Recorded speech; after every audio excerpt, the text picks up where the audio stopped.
민수기 15장에서는 약속의 땅에 들어가고 난 이후에 드려야 할 제사에 대한 규정을 소개하고 있습니다. 여러 제사 중에 이번에는 속죄제에 해당되는 제사를 어떻게 드려야 할 것인가 하는 것을 언급하고 있습니다. 22절을 보십시오. 너희가 그릇 범죄하여 여호와가 모세에게 말씀하신 이 모든 명령을 지키지 못하되 이렇게 말씀하고 있습니다. 이스라엘 백성들이 범죄해서 하나님께서 모세에게 말씀하신 명령을 지키지 못했을 때에는 속죄제를 드리라 이렇게 말씀하고 있습니다. 모세는 이 속죄제를 드리는 규정에 대해서 말씀하고 있습니다. 24절이 이렇게 말씀하지요. 회중이 부지 중에 범죄하였거든 온 회중은 수송아지 한 마리를 여호와께 향기로운 화제로 드리고 규례대로 소제와 전제를 드리고 순념소 한 마리를 속죄제로 드릴 것이니라 말씀하고 있습니다. 우선 이 속죄의 제사는 부지 중에 즉 고의적인 의도가 없이 실수로 죄를 저질렀을 경우를 전제로 하고 있습니다.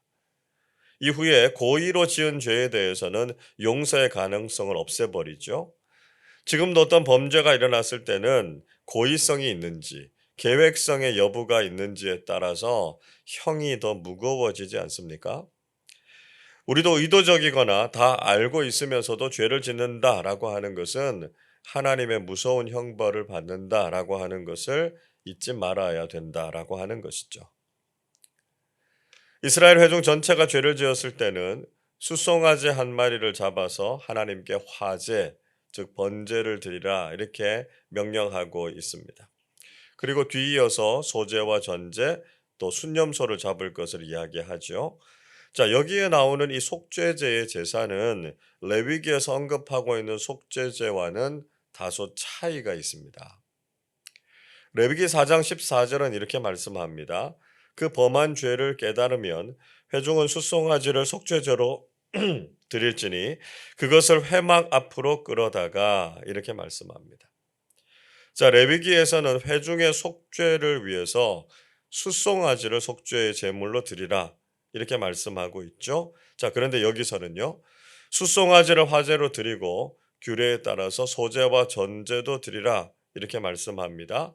또 이어서 순염소도 한 마리를 속죄제로 드리라 이렇게 말씀하고 있습니다. 자, 왜 이렇게 차이가 있을까요? 아마도 이 규정은 레위기에 나오는 속죄제의 규정을 보다 더 자세하게 언급하고 있는 것이다. 이렇게 이해하시면 좋을 것 같습니다. 회중 전체의 죄에 대해서 드리는 이 속죄제의 대표적인 제물은 숫송아지였고요. 이 소제와 전제라고 하는 제사는 병행해서 드리는 제사였습니다. 그리고 원래 족장이 범죄했을 때 순념소를 속죄 제물로 드렸습니다. 자, 그런데 이 경우에 숫송아지와 순념소를 같이 드렸다라고 하는 것은 회중들의 죄와 족장들의 죄가 이 속에 모두 포함되어져 있는 그런 경우의 속죄제를 설명하는 것이다. 이렇게 볼 수 있는 것이죠. 자, 그렇게 제사장들이 회중을 위해서 속죄제를 드리면 비로소 백성들의 죄가 사함을 받게 된다 말씀하고 있습니다. 25절은 이렇게 말씀합니다.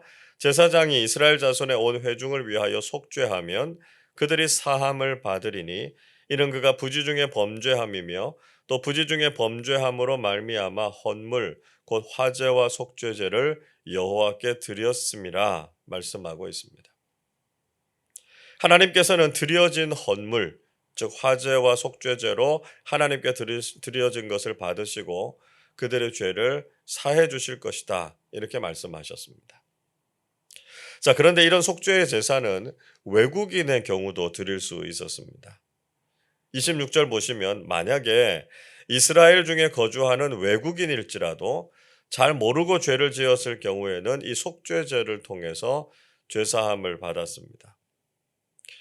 29절에서도 보시면 이렇게 부지 중에 지은 죄에 대한 이 속죄의 제사는 이스라엘 백성이나 타국인을 막론하고 차별이 없었다라고 하는 것을 보여주고 있습니다.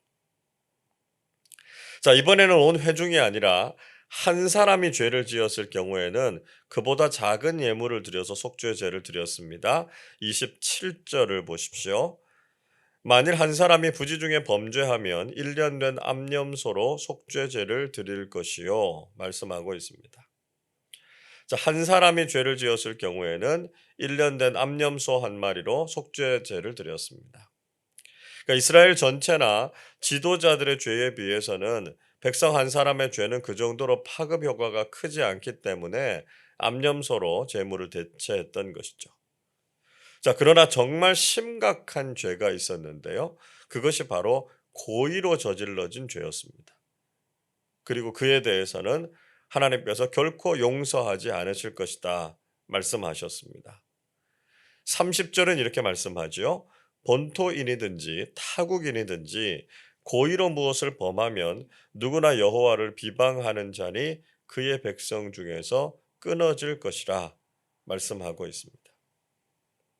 이스라엘 백성들이든지 이방인들인지 간에 고의로 죄를 저지르는 것은 하나님을 우습게 여기는 것이고요. 하나님의 이름을 비방하는 것이었습니다. 그래서 그런 사람들은 하나님의 말씀을 멸시하고 명령을 파괴한 죄를 저질렀기 때문에 그 죄악이 반드시 자기에게로 돌아갈 것이다. 이렇게 말씀하셨습니다. 여러분, 우리는 죄인이고 연약한 존재들이라서 의도하지 않게 실수를 하거나 잘못을 저지를 수 있습니다. 우리 안에는 죄인의 본성이 남아 있고요. 우리는 죄의 유혹에 빠지기 쉬운 사람들이기 때문입니다. 그러나 하나님께서는 이런 우리를 냉정하게 대우하시는 것이 아니라 잘못한 우리까지도 용납하시고 회개하기를 원하신다라고 하는 것이죠. 우리가 비록 죄를 저질렀지만 하나님께 돌이켜서 회개하는 마음으로 기도할 때 하나님께서는 사죄의 은총을 허락해 주신다라고 하는 것입니다.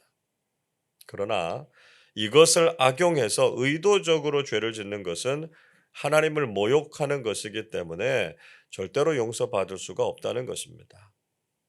우리가 고의적으로는 절대로 죄를 지어서는 안 될 것이고요. 부재 중에라도 죄를 짓지 않고 하나님 앞에서 거룩하고 완전하게 서는 사람들이 되실 수 있기를 바랍니다. 자, 계속해서 안식일의 율법을 어긴 사람에 대한 이야기가 나오고 있습니다. 32절을 보시면 이스라엘 자손이 광야에서 지낼 때 안식일에 어떤 사람이 나무하는 것을 발견했습니다. 이스라엘 백성들은 안식일을 어긴 사람을 잡아서 모세와 아론 그리고 온 회중 앞으로 데리고 왔지만 그를 어떻게 처치해야 될 것인가 라고 하는 것을 몰랐습니다. 그래서 그를 감옥에 가두어 두었다 이렇게 말씀하고 있죠. 사실 안식일의 율법을 어긴 것에 대해서는 반드시 사형에 처해야 된다라고 하는 것이 이미 율법에서 규정하고 있는 내용이었습니다. 출애굽기 31장 14절은 이렇게 말씀하죠. 너희는 안식일을 지킬지니 이는 너희에게 거룩한 날이 됨이니라.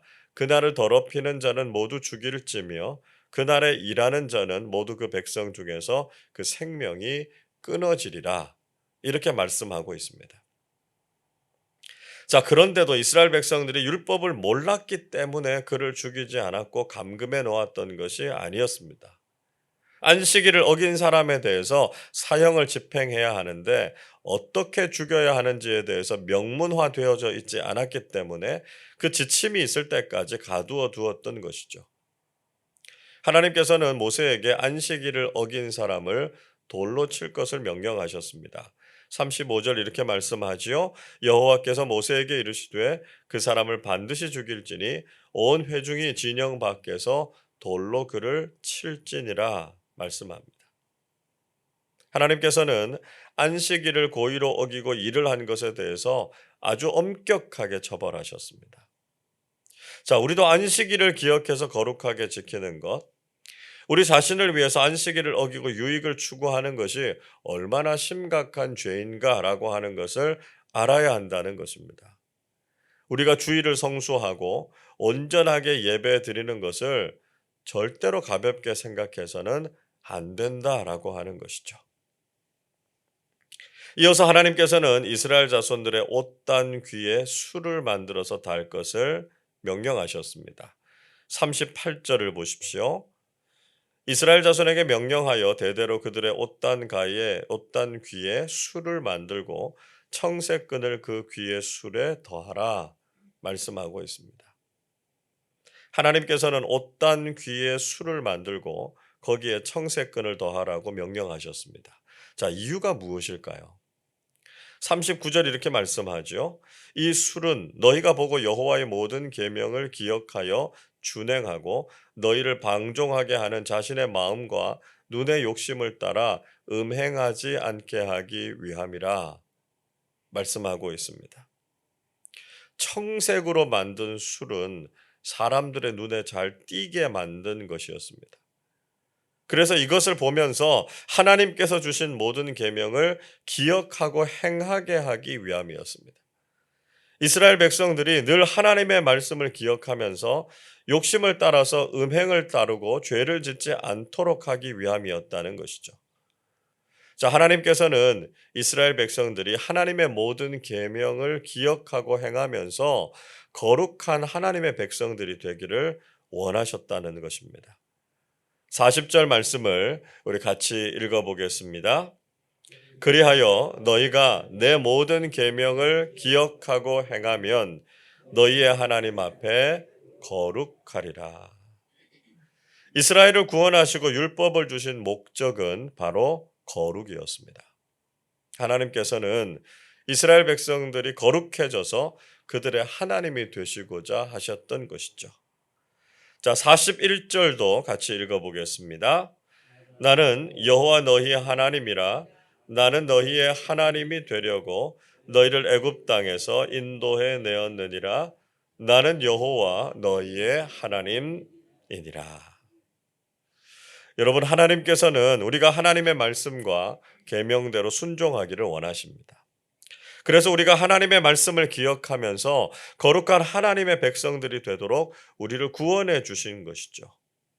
즉 우리를 구원하신 목적은 거룩하게 살게 하기 위함이고요. 하나님께서 우리의 하나님이라고 불리시기를 기뻐하셨기 때문입니다. 자, 그렇다면 이제 구원을 받은 우리가 이 세상에서 구별되어서 하나님의 말씀을 따라서 경건하고 거룩하게 살아야 하지 않겠습니까? 우리가 아무런 의로움도 자격도 없이 구원을 받았다면 구원을 받은 이후에는 거룩함을 이루면서 성화되는 그리스도인들이 되어야 하지 않겠습니까? 오늘도 우리에게 주신 하나님의 말씀을 잘 기억하고 그 말씀에 순종함으로 거룩한 그리스도인들로 살아가시기를 주님의 이름으로 축원합니다. 기도하겠습니다.